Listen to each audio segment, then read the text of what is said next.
Welcome to Compsci360, the ultimate virtual summit for MS in computer science in the UK. This two-day summit will give you a 360-degree view around everything related to MS in computer science in the UK, with subject knowledge experts and student mentors from top universities.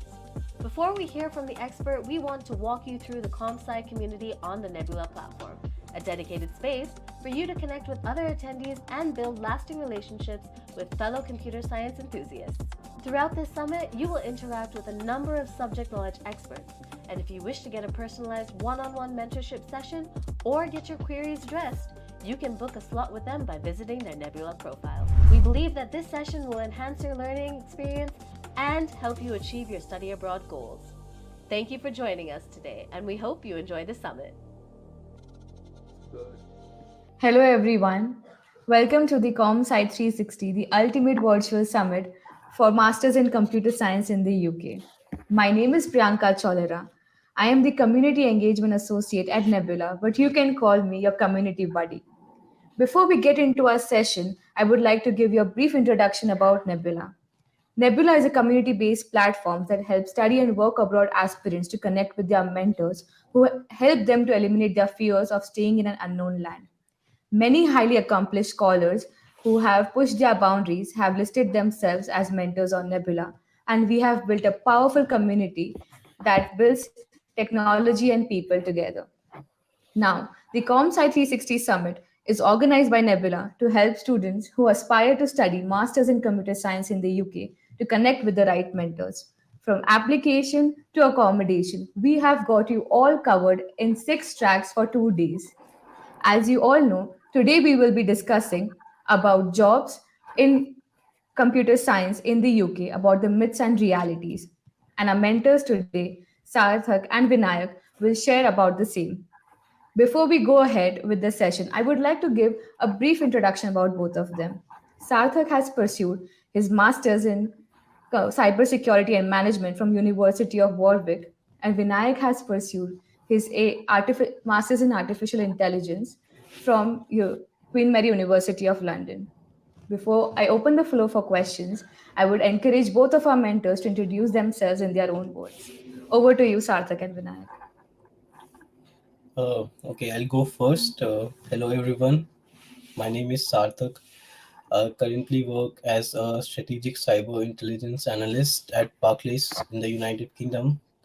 I've been working in the company for around 2 years now across various roles in as a cybersecurity analyst in the Chief Information Security Office, across risk management functions as well as insider threat investigation, and currently now in cyber intelligence. And As Priyanka told, prior to that, I pursued my master's degree in cybersecurity and management from the University of Warwick. It was a 1 year program uh, where I learned about all the basic disciplines of cybersecurity management, strategic advisory planning, and consultancy. And prior to that, I pursued a bachelor's degree in computer science and engineering in India. Uh, when I'm not doing all this, I like to travel and play some sports. Uh, when I can go ahead. Thank you, Sarthak. I'd first like to thank Nebula for giving me the opportunity today.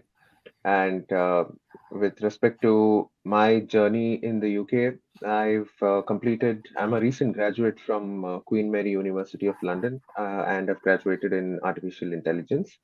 My course was a 2 year course, 1 year academics, and the second year consisted of placement year, wherein I got to get into the university, I mean, get into the industry and work for a year.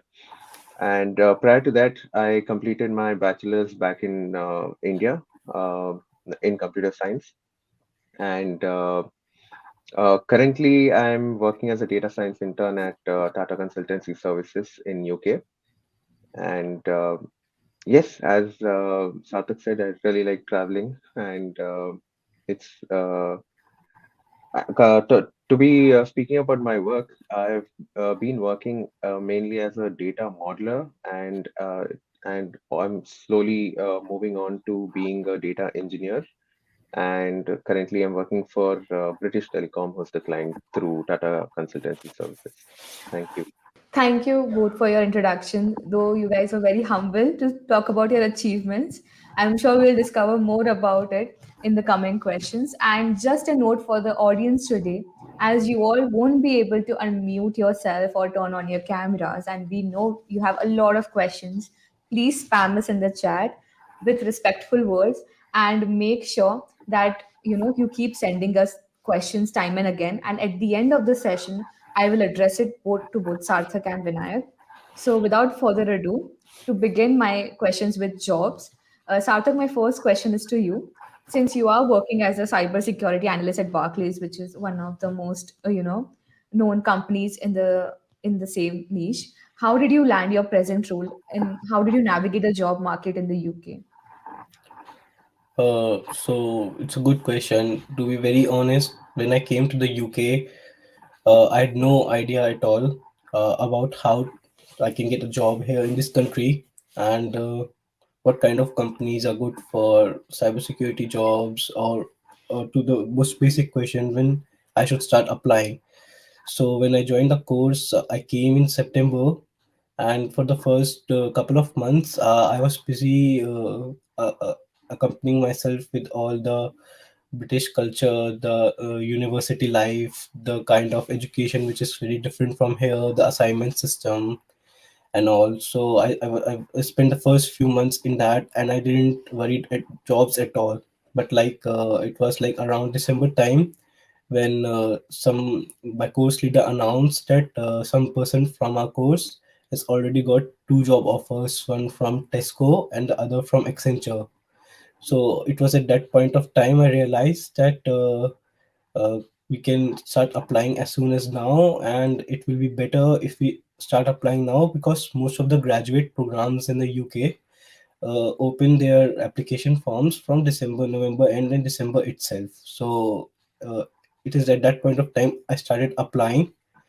So a course leader advised us that we should target all the graduate programs. Graduate programs are basically 2 to 3 year fast track training, come permanent work kind of roles here in the UK.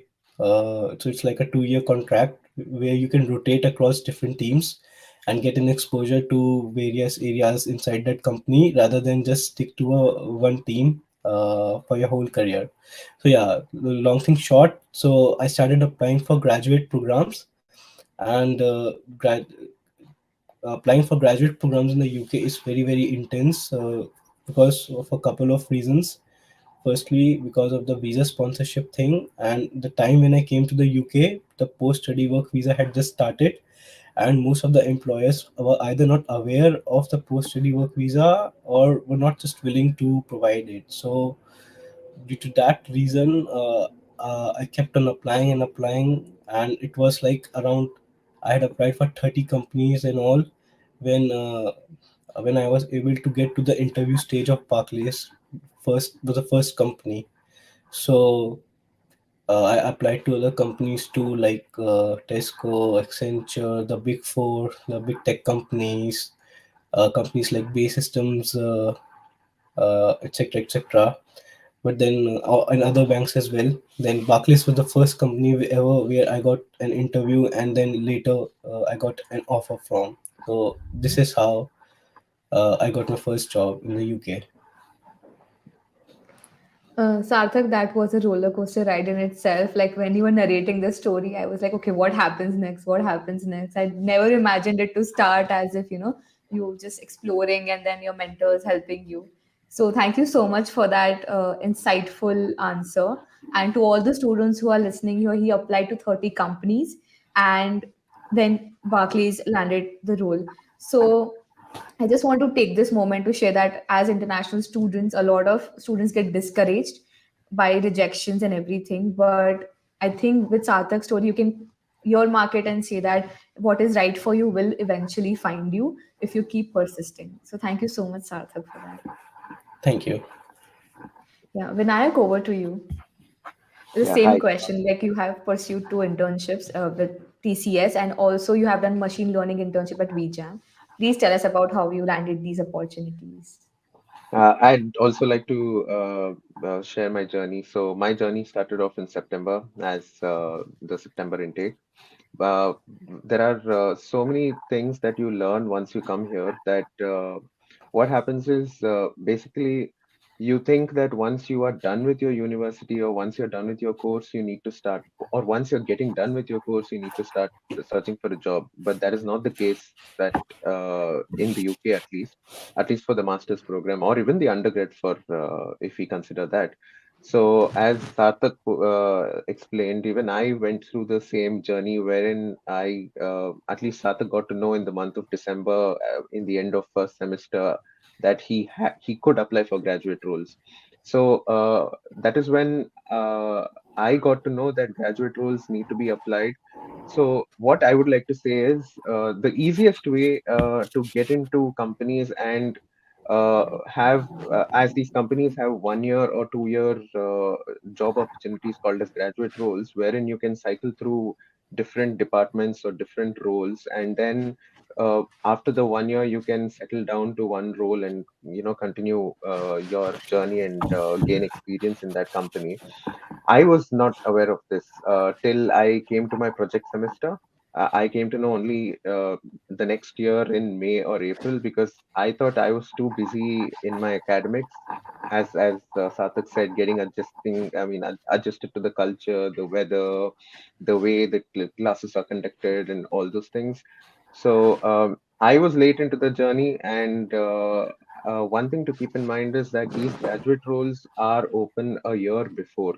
So it is always better to, you know, come into the country, start the course, and start applying by the month of October or November. Start building up skills on, or through Coursera or Udemy, skill up, target what kind of a role you are in, what kind of a course you have taken, and then it'll be easier by the time you finish your course, you're already in a company and it's easier to start off. And also, there are a lot of rejections that come by. uh, it's very nice to get a lot of no's before one yes. So go through the journey, and with every interview, with every no's, you'll get stronger. So that's how I landed. And as uh, um, my course basically was a 2 year course, so 1 year of academics, and the second year I was allowed to work on a student visa, so it was called as a placement year. And during which I got the opportunity to work at two different companies. One was a music entertainment industry called as VJAM, where I worked in as a artificial intelligence intern, mainly working on computer vision algorithms.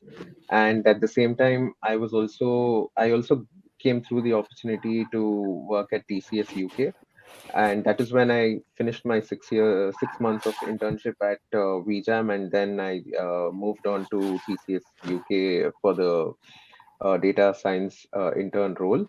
And later, that was when as Sarthak mentioned, the post-study work visa came into being, and I was eligible to take in the post-study work visa as companies were not ready. Companies were not readily available to be sponsoring the candidate.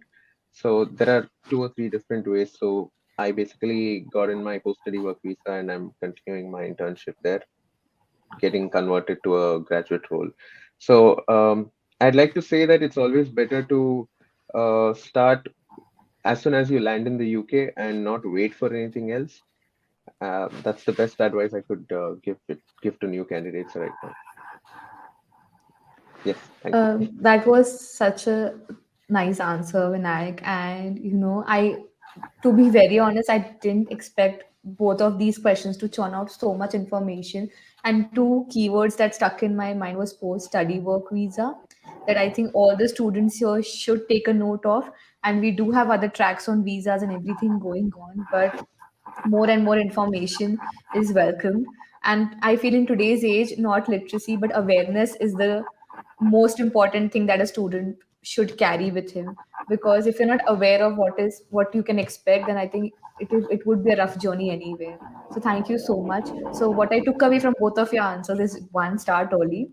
apply to graduate programs, and educate your recruiters about post study work visa as well, Hmm. if they are not very aware about it. Yeah. Okay. So now, my next question will be open to both of you. What are, like, addressing the topic in question? What are the most common myths people have about computer science jobs? I think I'll go with my myth first. I think all computer science jobs pay very well, and you get jobs very easily. And all international recruiters are just waiting to hire everyone who has just graduated from computer science. So please feel free to go ahead and shatter all of them if needed. Sarthak, you can go first. Okay, happy to take it. I guess, yeah, you're right. One of the myths that you mentioned, that every person who has done masters or bachelors in computer science is like very job ready, is a very big myth. Even if they are from like ex best college in the UK, for example, Oxford or Imperial, it doesn't work like that. Because I've personally seen people who have graduated from Imperial or Oxford and still not having job for a very very long time. So I think, yeah, the biggest myth is considering yourself uh, superior or very overconfident that you'll get a job just because you have a degree or from a specific university. It doesn't work at all. Second big myth that people have is that thing that they will have campus placements, or their university is going to like spoon feed them in getting jobs here in the UK. So it's not going to happen at all. So a lot of people who come from Asia, India, Pakistan, and all usually believe that like we have campus placements in India. Companies come, they take interviews, and then they give pre-placement offers.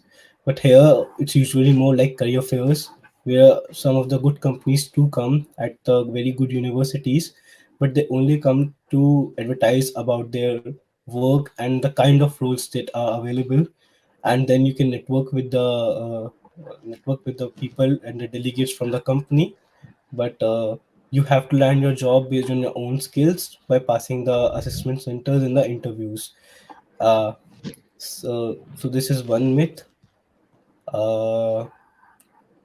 And another myth, yeah, it's the same. Uh, Even people who have done like very niche areas like masters in cybersecurity from good universities aren't necessarily supposed to get a very good job uh, instantly. You need to work on your skills at the same time, develop your communication skills and networking. Because I guess not just having technical skills or a degree on a paper is very much helpful. The biggest game is the networking game. The more people you know, the kind of relations you have built with people, it's like that. So it's gonna help you more rather than just your education. So yeah, this is one of the myths. Vinayak, would you like to add something to what Sarthak has addressed right now? Yeah, more than adding something, I'd like to stress on what Satak said, because that is one more thing I also faced after coming here.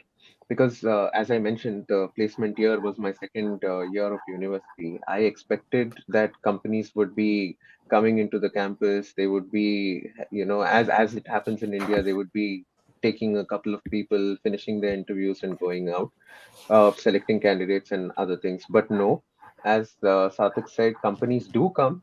They only advertise, they only set up a stall, they only say what roles they have an offer. But if you can also go and drop your CV during that time, the best thing that how you can utilize is network, meet the people there, meet the people who are representing the companies, and keep in touch with them, add them on LinkedIn, email them your CV, or ask them what is the best approach to get into their company with their respective graduate roles or an entry level role. So nobody's going to spoon feed us. The companies are not going to come to the campus and start their hiring process in the campus. That is one of the things. And one more point I'd like to say is, for example, if someone, for example, if it's me who's completing or graduating in the field of artificial intelligence, I don't have to necessarily get a role which is based in AI. I'll have to have start off. I'll have to start off in a different role basically. So that is how I have started off. You cannot directly start off as a machine learning engineer, which is a very difficult um, route to take. It's not impossible, but it's not that easy to. So you can start, for example, you can start off as a data analyst, or you can start off as a Python developer and slowly transition into your main role that your uh, master's is based on. And also coming back to the main myth is what you study is not the role that you're going to be getting. So you need to target easier roles and then slowly transition through the company or through your roles by switching probably after a year into the main role that you want to get into. And basically students are not candidates are not industry ready, so there is every opportunity to skill up and impress the recruiter, talk to the recruiter, find out what the role is based on and what how you need to, you know, uh, how do I say, tweak your CV and get make the best out of your CV to get the role that you desire. And yep, that is it. There are a lot of job boards like Indeed, LinkedIn. Keep active, keep seeing what have been listed, keep seeing when jobs are being opened, and be very active. That's the social network you need when you're here. Thank you. Thank you so much for that answer, Vinayak. I mean, I cannot stress enough that how much, so, like you said, starting early and not giving up the hope. Plus, as even though we are from the best universities and everything, we have to understand that education and career be will always have a leap that you have to take. You have to prepare yourself, work on your soft skills and everything, so that you stressed upon upskilling, which is very important. Maybe what you studied in college, even though you're from the best university, might not be something recruiters be expecting. So being job ready and being graduated, I think, are still two different terms in today's world, right? Thank you so much both for your answers. My next question, like we have addressed the myths now, when we come to realities, according to both of you, which are the recent hiring trends that you have seen post pandemic, or right now, what is the hot demand in UK? So, like, if our students are going abroad and studying there, what they can prepare themselves for? Vinayak, you can take the question first, and maybe Sarthak can, stress and add upon to the points that he has. Okay, so as I come from the AI background, I would like to say that most of the roles, as I mentioned before, most of the roles that are in the market as an AI engineer or a machine learning engineer basically demand at least 3 to 5 years experience, which most of the candidates won't have. I'm actually considering me as an example over here without having prior experience. So it's much better to start off in different roles as a junior Python developer or a junior data analyst, and then transition into the main role. So there are a lot of opportunities that are opening up, and also post pandemic, I would like to say that interviews have moved on to being virtual. So the competition is a little tough on the tougher side, but it's not impossible to get into. As as before, probably you would have been invited to the company, the venue, or to take up an assessment test. But right now, you'll have to sit wherever you are comfortable at home and take up assessments. So most of them, what I have faced is that most of them have these coding tests that will be hosted on HackerRank or LeetCode. You need a lot of practice to get through them, because otherwise, academically, even if you are strong in coding, you will need to be very strong at HackerRank or Lead Code. So I feel that post-pandemic, the hiring process has been streamlined because everybody is taking interviews up from home, and you need to really be like on the cream of the whole. You get it. Like you have to be on top of the game, and just be ready in such a way that you need to put in a little bit more effort. But opportunities are not less, and it is not impossible at all. You need to be there. Uh, Basically, first come first some basis. You need to be there as early as possible and be ready to take up opportunities as they come by you. Yeah, thank you. Thank you so much, Vinayak, for those answers. And it really brings me a lot of insight about how job hunting process goes in general, even though if you're not an engineer and you might be attending the session for curiosity too. But it really gives an insight because I think MS in computer science, a lot of people shift industries also. They make a transition because I think no GRE or GMAT is needed when you go to pursue the course, right? So a lot of mechanical engineers or civil engineers who did not have a background in the same industry do go on to pursue. So I think your advice would really help them about not giving up and upskilling. And Sarthak, over to you. Can you share us some realities that you have seen while being in the UK there? Yeah. So in terms of my area in cybersecurity, I believe that a lot of recruiters really value if you have done like a good master's course from here in the UK, because uh, having a master's degree in cybersecurity is still not very common. So if someone is getting into that niche area, you are obviously quite above other candidates for the same job applying. But at the same time, a valuable experience is always way beyond education.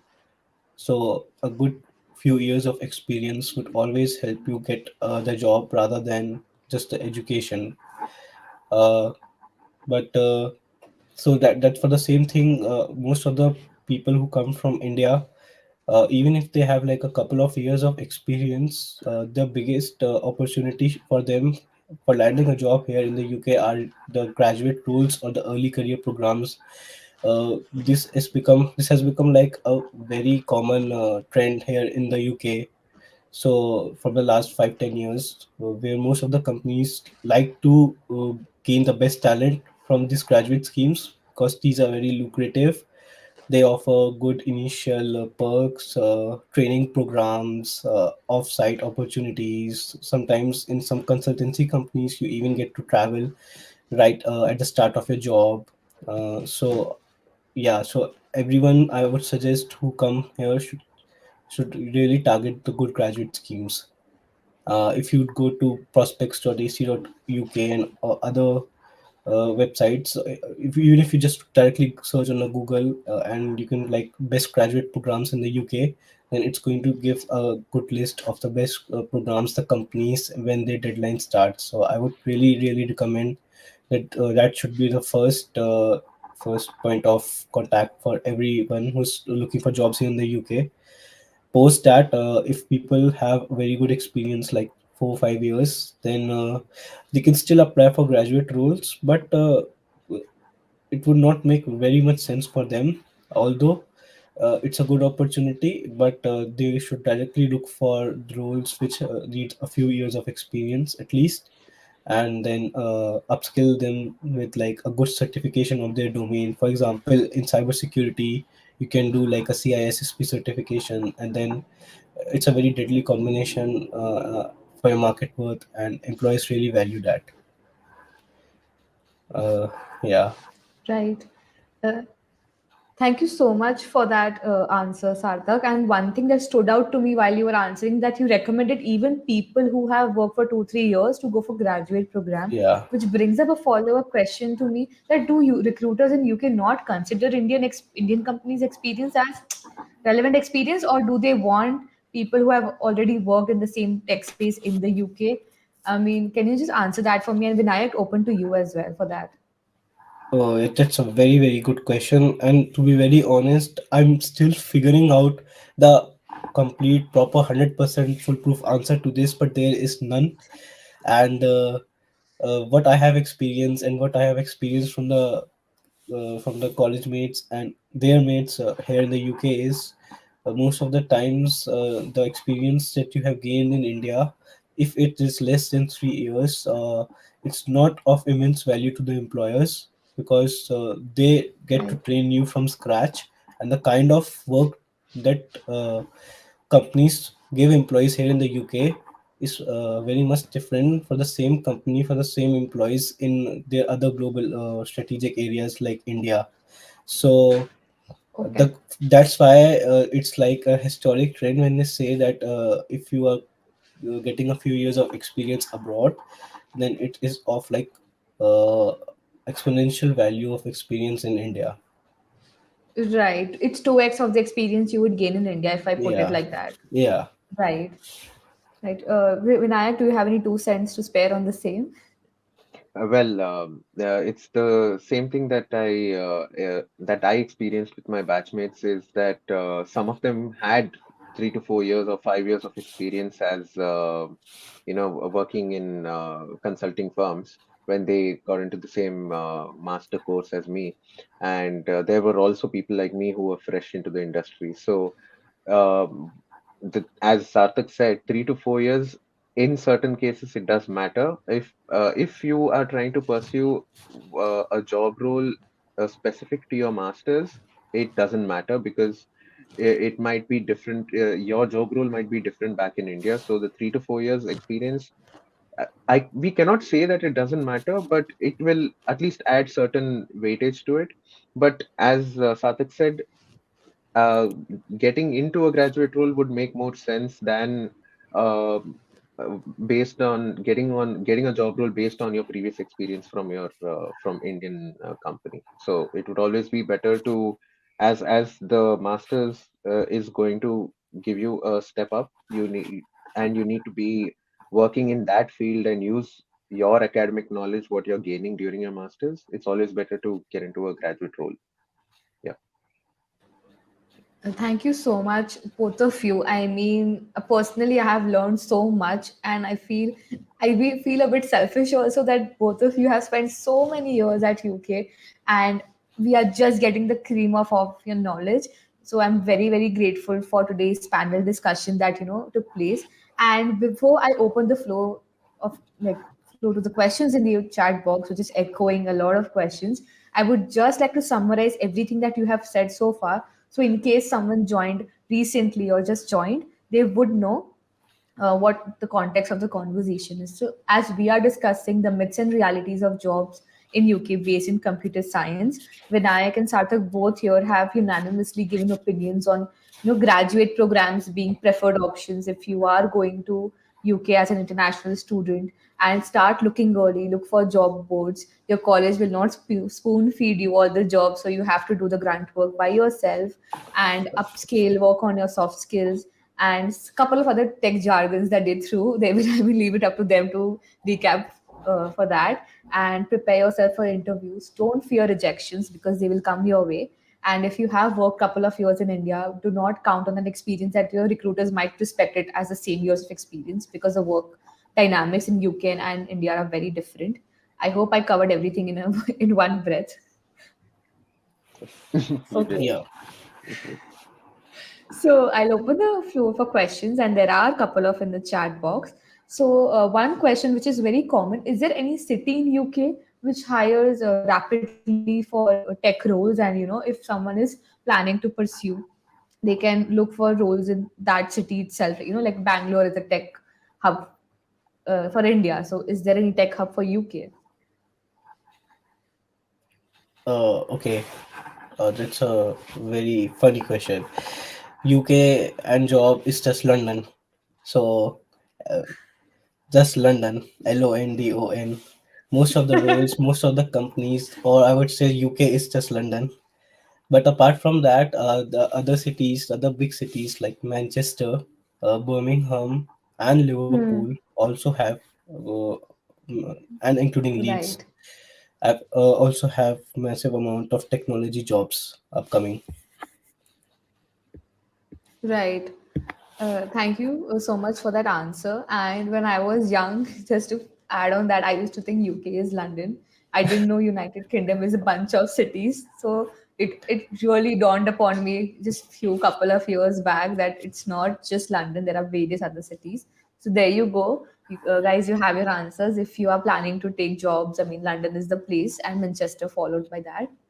Also, there are some students in the chat box, so before they start looking for full-time roles, do you both recommend any part-time roles that they can take up while they're in college, or any internships? Vinayak, I think you might want to take this first because you're already interning, so might as well educate us upon that. Okay. So if it comes to part-time jobs during your course time, I'm just giving you an example from my life. I couldn't actually start off with part-time roles, the non-technical part-time roles that we are talking about. I couldn't get into it because I found it a little um the course here, as we mentioned before, the course here, the lectures, the way the lectures are conducted, the way you need to apply your knowledge, it was a little on the heavier side for me. So I couldn't basically get into part-time roles, but there are a lot of part-time roles that you can approach. There are different apps where you can on demand decide where to start off or where to work during the weekend. That is by utilizing your 20 hours of working rights that you have as a student in the UK. So, yep, whenever you get free time, whenever you're in between semesters, the semester breaks, and probably the weekends, you can work in different industries and see whole uh, how the whole culture and other things function. So, mm, yes, there are a lot of part-time opportunities, but I would advise not to take it up if your course is a little on the heavier side. Thank you. Right. If your studies are being affected, it nullifies the entire point Yep. of moving to UK, right? That's what Mm-hmm. I think you meant. And Mm-hmm. Sarthak, do you have any 2 cents to add on the same? I think no. I think Vinayak pretty much explained it very well about part-time jobs. Okay. So yeah, I have the same Right. information. Yeah. As much as I would like to hold on to both of you for another hour and discuss your, dig up your brain, I do have them just for like more 5 or 10 minutes. So I would like them to ask like, a couple of other questions we have in the chat box. And one of the like questions that stood out for me, can both of you share any interesting interview experiences or tips that you have? Because both of you have applied to, a number of jobs that can come handy to when these kids are going abroad and applying to the same. Sarthak, you can go first. Uh, I think my biggest, the best thing that helped me was like practicing. So Right. I think practicing in front of a mirror, practicing the common questions again and again, because a lot of them get repeated a lot. Working on knowing your positives and negatives is the best thing. So if you're Right. confident enough, and you know what you are seeking, because rather than just a very intelligent person, the companies here at least seek a person who can blend well with their culture. So the Right. so so so before applying to every company, the process gets a bit different in each case. So I think it's good to go to the company background, learn about it, learn about their business values and what they aim to do, what is the problem they aim to solve, and then try to blend your answers according to that. I would suggest this. Right. Thank you so much for that answer. And audience, I hope all your questions are taken. Um, okay, we can take one last question. Um, okay, so Joffrey here says, I'm planning MSc in data science for September 2023 intake. What are the things I should learn, prepare before coming to UK for master's? And I don't have experience in data science field. I think Vinayak, you would be the right person to answer as you Yep, have worked I'd in like to data take this. science. hmm I'd like to take this. So, the mainly the approach that I took is I got some great advice from a friend of mine who actually studied in the US. What he told me is when you know what course you are planning to take up, always there's plenty of material available on the internet. That is, if, for example, you're taking up a course in AI from Queen Mary University or cybersecurity from Warwick, you can go to the course page, see what syllabus they're covering, see the modules. So it is always better now that you have in mind and you have fixed on what course you want to do. Please go through the syllabus, see what they're covering, and that way you can use that preparation time. You are going to have plenty of time before you come to the UK. So look at the syllabus, go through courses on Coursera, Udemy, LinkedIn's premium courses that are available. Make sure that you close the skill gap so you won't be overwhelmed once you start your course over here. So it's always better to see the syllabus, see the modules, and then work towards what is being taught and what you need, and just plan it up so your journey is going to be a little smoother during your time here, the study time, that is. Right. Uh, Thank you so much for that answer, Vinayak. And to all the audience who are like spamming us with questions, even I would like to address all your questions, but we do not have them forever today. So, but they are part of Nebula, like I told you in the beginning. So maybe what you can do is connect with them on the platform, and they're also part of the communities that you are added into. So please go back to your Nebula platform, type out their names, and just send them a connection request with a few nice words and tell them how the session was. And I will see you for the next session now, which is on part-time jobs and internships. So please make sure you join that session to answer all your questions on part-time jobs that you had right now. And to Sarthak and Vinayak, thank you so much. I had a great start to the day with both of you. I hope it was the same for you as well. Yes, it is. Absolutely. It was a pleasure being here and being able to share some of our knowledge. It was a pleasure for me too. Thank you so much, Yep. Vinayak and Thank you Sarthak. very much, You both Priyanka. added such intense flavor to the chat, and I really hope I see you both soon again on Nebula platform. And everyone in the audience, please jump into another tracks and session that is going on. And I look forward to talking to you all for the upcoming session. Yeah, thank you so much. Thank you very much. Thank you. I will just paste the link in the chat box for people to join in the next session so that we all can be on the same page. And it will start at 12, so you all have 10 minutes to you know prepare yourself for the same. Thank you so much, guys. Thank you. Thank you.